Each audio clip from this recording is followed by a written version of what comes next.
Welcome to our short course in economics, where we learn how we make choices when unlimited human wants meet limited resources. Supply and demand shows how people coordinate their decisions by communicating through prices. Supply refers to the number of goods and services that sellers produce at a certain price. Demand refers to how many goods and services consumers are willing to buy at a certain price. Let's assume there is just one coffee shop on the market, but 100 people who drink coffee. The price of coffee is $3 per cup, and the people each drink 1 cup per day. We can illustrate this with a diagram showing the price per cup of coffee on the vertical axis and the number of cups of coffee consumed on the horizontal axis. At $3, 100 cups are demanded. What do you think? How many cups of coffee would these 100 people drink if the price of a cup were to increase to $8? While at $3, 100 people drink a cup of coffee, at $8, maybe just 30 do. And at $12, there could be as few as 10 people interested in purchasing a cup. However, at $1 per cup, demand could go up to 150 cups a day, because some of those original 100 customers are now drinking 2 or more cups. This is what economists call a demand curve. It shows how much quantity is in demand at each price. The curve usually slopes downwards because economists assume that the lower the price, the higher the quantity demanded. The supply curve shows the number of goods or services sellers are willing to provide at a given price. It curves upward because the higher the price, the more supply. As we already know, at $1, the people on the market demand 150 cups a day. However, the owner already pays $1.20 for the beans per cup, which means he can't sell a cup for just $1. If the price were to be $12 per cup, the owner could hire 2 additional staff while supplying up to 150 cups. Unfortunately, only 10 customers would buy at this price, and that's not enough to cover the costs of business.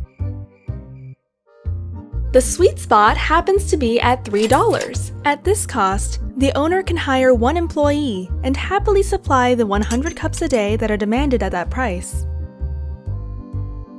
Supply and demand on one graph look like this. At $12, the owner can supply 150 cups, but only 10 people would buy a cup of coffee at that price. At $1, he can't supply any, but demand would be 150 cups of coffee. The two curves meet at $3 and 100 cups. Let's now assume circumstances change. The summer was very hot, and there was only a little rain, which left many coffee bean crops destroyed. The poor harvest yielded a low supply of beans. As a result, more traders bid for the limited amount of beans, leading to an increase in the price. The shop owner now buys the beans from the farmer at $2 for the beans per cup. Can he still sell at $3? He tries and decides to let go of his employee and begins serving coffee all by himself. But he cannot meet the demand of all his customers. If the government were to force him to keep the price fixed through so-called price controls, queuing would be part of everyone's life. To reduce the wait times for his clients and make up for the increased cost of the beans, the owner decides to increase the price of the coffee to $4.50. The supply curve now shifts to the left, and at $4.50, the shop will sell 70 cups of coffee per day. Typically, the higher the selling price of a good, the greater number of people willing to supply it. This means that there will likely be more competition soon.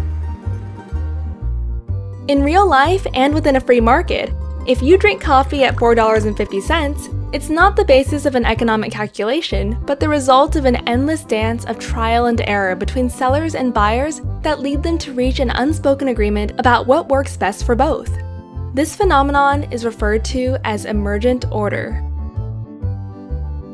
Before we summarize, please note that economists differentiate between quantity demanded and demand.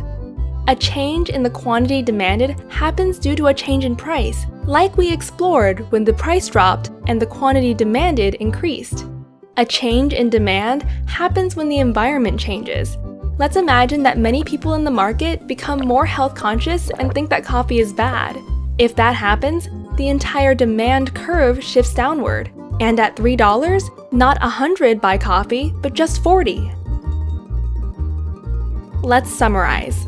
Supply is the amount provided at each price. Demand is the amount purchased at each price. The final price is the result of an emergent order. If you are up for it, we will now ask you to help us understand today's price of coffee. Post your thoughts in the comments below. Search for a coffee price chart and you'll find a graph showing the price of coffee in US dollars. Then tell us, what's the price of 1 kilogram of coffee today? What do you think are the reasons that have caused the price to fluctuate in the past 5 years?